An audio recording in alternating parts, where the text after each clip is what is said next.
اس وقت جو امریکن وفد ہے وہ پاکستان سے واپس روانہ ہو چکا ہے، اور روانہ ہونے سے قبل امریکن نائب وزیر اعظم صدر جو تھے جے ڈی وینس، انہوں نے ایک پریس بریفنگ بھی دی اور کہا کہ ہم نے کسی بھی قسم کی کوئی معاہدہ یا ڈیل نہیں کی، اور معاہدہ ڈیل کیے بغیر ہم واپس روانہ ہو رہے ہیں، اور یہ بھی واضح کیا کہ ہم نے تمام تر شرائط ایران کے سامنے رکھی ہیں، اور اگر ایران ان شرائط کو مان لیتا ہے تو ویل اینڈ گڈ، اگر نہیں مانتا تو یہ ایک بری خبر ایران کے لیے ہی ہوگی۔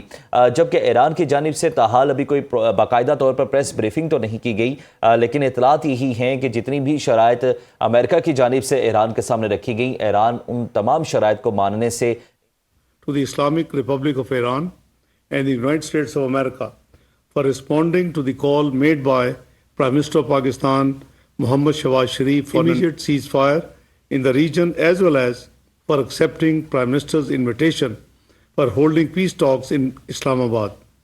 The delegation of the United States of America was headed by the U.S. Vice President J.D. Vance, and the delegation of the Islamic Republic of Iran was headed by Speaker of the Iranian Parliament, Bakhar Ghalibaf, arrived yesterday in Pakistan to participate in Islamabad talks. I, along with the Chief of Defense Forces and Army Chief, Field Marshal Syed Asim Munir, helped mediate several rounds of intense and constructive negotiations between the two sides that continued through the last 24 hours and ended this morning. On behalf of Pakistan, I would like to express gratitude to the two sides for appreciating Pakistan's efforts to help achieve the ceasefire and its mediatory role.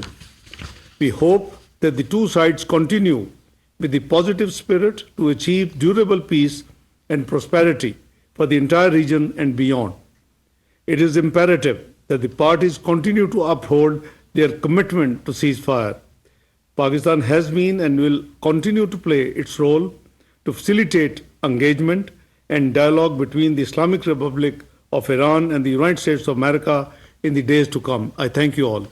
نائب وزیر اعظم اسحاق ڈار اہم گفتگو کر رہے تھے، briefing دے رہے تھے۔ ان کا کہنا تھا کہ امریکی وفد نائب صدر جے ڈی وینس کی قیادت میں پاکستان آیا۔ مزید کہا کہ اسپیکر محمد باقر کالیباف کی قیادت میں ایرانی وفد نے مذاکرات میں شرکت کی۔ نائب وزیر اعظم محمد اسحاق ڈار اہم گفتگو کر رہے تھے اور مذاکراتی عمل کے حوالے سے بریف کر رہے تھے۔ مذاکراتی عمل میں شریک ایران اور امریکہ کے وفود کا شکر گزار ہوں۔ دونوں ملکوں نے وزیر اعظم شہباز شریف کی درخواست پر مثبت رد عمل دیا، جبکہ امریکی وفد نائب صدر جے ڈی وینس کی قیادت میں پاکستان آیا تھا۔ نائب وزیر اعظم اسحاق ڈار نے مذاکراتی عمل کے حوالے سے بریفنگ دی، جبکہ اگر ہم مذاکرات کی بات کریں تو جے ڈی وینس نے مذاکرات کرنے کے بعد میڈیا کو بریف کیا تھا۔ مختصراً ان کا کہنا تھا کہ ہم نے ایک حتمی اور بہترین آفر پیش کی، دیکھتے ہیں ایرانی اسے قبول کرتے ہیں یا نہیں۔ جے ڈی وینس مذاکرات کے بعد امریکہ کے لیے روانہ ہو چکے ہیں۔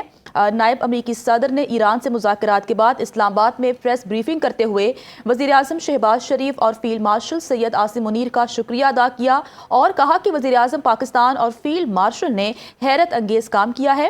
دونوں نے امریکہ ایران اختلافات دور کرنے کی کوشش کی۔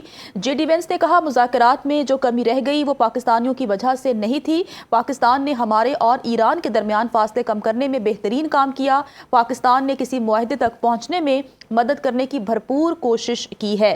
نائب امریکی صدر جے ڈی وینس نے بتایا کہ ایران کے ساتھ 21 گھنٹے سے مذاکرات جاری رہے، جس میں مختلف امور پر بات چیت کی گئی۔ مذاکرات میں نیک نیتی کے ساتھ شرکت کر کے اپنی شرائط پیش کی ہیں۔